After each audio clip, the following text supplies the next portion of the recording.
noite, bem-vindos ao Expresso da Meia-Noite, um programa feito semanalmente em colaboração entre a SIC Notícias e o Semanário Expresso, numa semana muito marcada pela discussão sobre o TGV e sobre o calendário de decisão da polémica obra pública que o Governo já retirou, pelo menos, do calendário eleitoral, visto que vamos ter ainda duas eleições este ano, legislativas e autárquicas, e neste momento o processo final de decisão já está para lá das eleições legislativas, portanto caberá a um novo governo saído das próximas eleições legislativas. Apesar de ter assim diminuído a pressão política sobre a necessidade ou não de construção desta obra, do TGV, a verdade é que, do ponto de vista técnico e do ponto de vista político, continua a ser fundamental perceber o que aqui está em causa. É para isso que convidámos para este programa um painel para debater a importância do TGV para Portugal e se pode ou não ser adiado, congelado ou anulado, ou então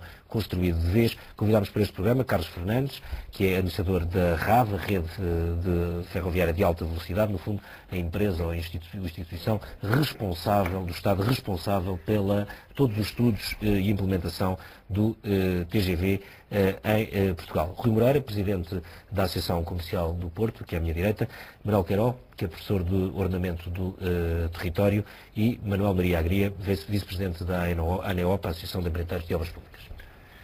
Sr. Engenheiro, começo por si para tentarmos fazer um ponto de situação e perceber se efetivamente o facto de, ao longo de vários anos, a União Europeia ter definido uma rede transeuropeia de transportes, na qual se inclui a rede de alta velocidade, do facto de algumas das linhas que incluem alta velocidade terem sido aprovadas pelo Conselho Europeu, pela Comissão Europeia e pelo Parlamento Europeu, se nos dá a nós margem de manobra, qualquer que seja o governo que venha a exercer funções a partir do outono, se nos dá margem de manobra para suspender definitivamente o projeto ou, pelo contrário, só nos dá margem de manobra para o adiar por algum tempo. As competências de cada país relativamente à execução de uma rede de transportes são, obviamente, do próprio país e do próprio governo. Nós temos uma rede de alta velocidade e estamos a discutir essencialmente 3 eixos de alta velocidade: Lisboa-Madrid, Porto-Vigo e Lisboa-Porto, são os eixos que estão calendarizados, que estão e que fazem parte dos 30 projetos prioritários a nível europeu, ou seja, os 30 projetos mais importantes a nível europeu, que estão, nesta altura, a ser desenvolvidos os processos para serem implementados. Como se sabe, Lisboa-Madrid 2013, Porto-Vigo 2013, Lisboa-Porto 2015. Esses 3 eixos têm, digamos, características muito diferentes. O Lisboa-Madrid representa um eixo entre duas capitais da Europa Ocidental, as únicas 2 capitais ocidentais não ligadas por uma rede interoperável. Atualmente, é uma rede interoperável? Uma rede que pode ser usada por comboios de várias nacionalidades de vários países, ou seja, com as características, digamos assim, das bitolas, da energia, da sinalização, de tudo isso. Portanto, são as 2 únicas capitais da Europa Ocidental não ligadas por uma rede deste tipo, uma rede rápida. Atualmente o serviço demora cerca de 9 a 10 horas entre Lisboa e Madrid. O futuro serviço demorará 2 horas e 45. O Porto Vigo é algo semelhante. O Porto e a região norte de Espanha não estão ligados. É uma zona densamente povoada, como se sabe. Lisboa-Porto é a mesma questão. Porto Vigo e Lisboa-Madrid são eixos que não existem nesta altura. O Porto Vigo demora cerca de 4 horas, o Lisboa-Madrid cerca de 10 horas.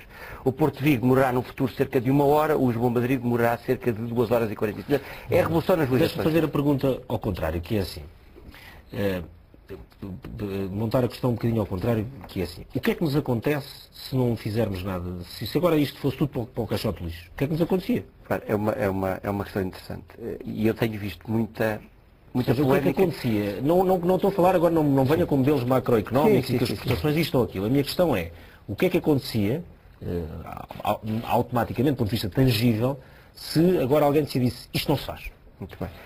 Hoje não se faz de vez. Eu ia responder da seguinte maneira: eu costumo brincar às vezes dizendo que o nosso país tem 1000 anos e, portanto, não vai acabar por fazer o TGV ou por não se fazer o TGV. Portanto, não é uma questão de vida ou de morte.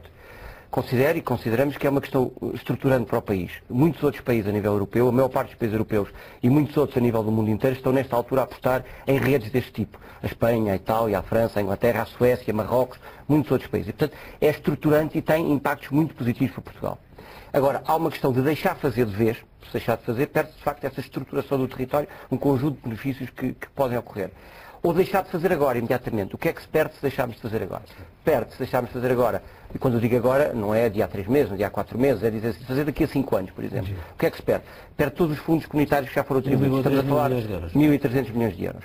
Perde-se uma geração importante de emprego. Estamos a falar qualquer coisa como 100 mil empregos gerados pelo projeto a ser construído nesta altura. E é importante porque, de facto, o país atravessa um período em que o desemprego é um problema complicado. E é também algo que, ao contrário do que se tem dito, onde as empresas portuguesas podem ter uma enorme incorporação. 80 a 85% do TGV pode ser feito por empresas portuguesas. Isso, além de ocupar e dar know-how às empresas portuguesas, catapulta-as para depois projetos também no exterior. A fase das autoestradas permite a muitas empresas hoje portuguesas estarem lá fora a fazer projetos deste género. Os bancos, temos o BES, por exemplo, que é um dos 5 maiores bancos do mundo a fazer projetos deste género. A alta velocidade sendo uma aposta, a maior parte dos países europeus estão a apostar na alta velocidade, tendo empresas que, de facto, e os 2 consórcios que estão à frente no concurso que está atualmente mais avançado, são os 2 consórcios liderados por empresas portuguesas, o que demonstra bem que as empresas já são capazes de o fazer. Isso levará a que este conjunto de empresas nacionais possa ir lá fora também participar nestes projetos. E o que perdemos é essencialmente essas questões. 28 economistas assinaram um apelo, enfim, que hoje foi conhecido, nós trazemos também isso amanhã, dirigido ao Primeiro-Ministro, no sentido de reavaliar os grandes investimentos públicos, entre os quais o TGV, mas também as autoestradas e o novo aeroporto de Lisboa.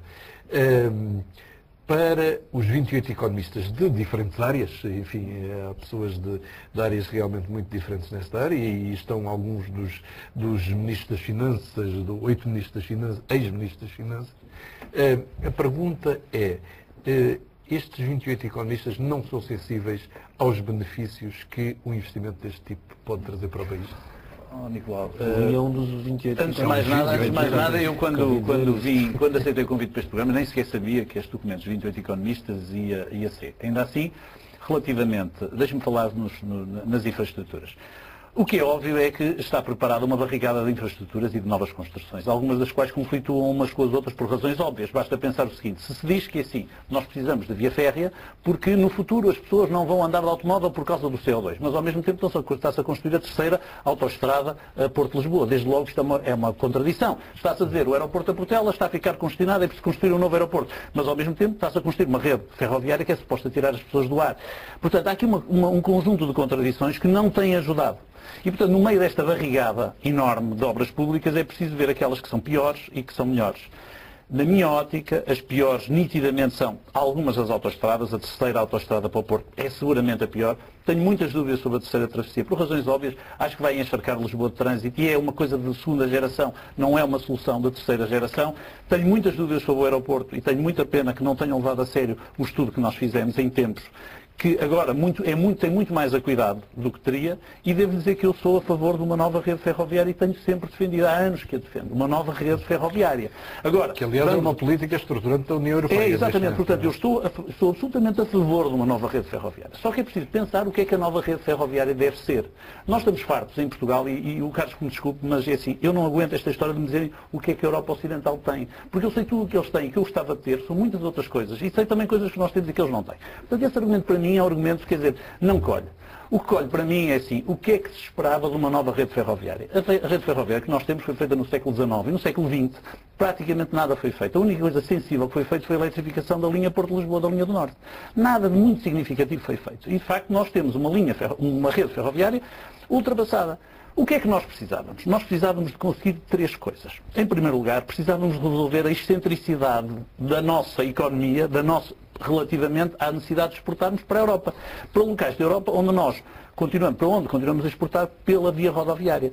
Estaremos todos de acordo. Ou seja, precisamos de criar aquilo a que eu chamei, outro dia, o pipeline para as nossas mercadorias chegarem à Europa. Aonde o mar não nos resolve. Eu estou de acordo com o mar, aliás, sou um homem de transporte marítimo, mas há sítios onde nós não chegamos. Então precisávamos de um pipeline e tínhamos que negociar isso com a Espanha. E eles tinham que permitir que a nossa mercadoria chegasse, alguns por um canal, ao centro da Europa. Não apenas a Espanha. A partir de Sines, não está, e já lhe vou explicar porquê.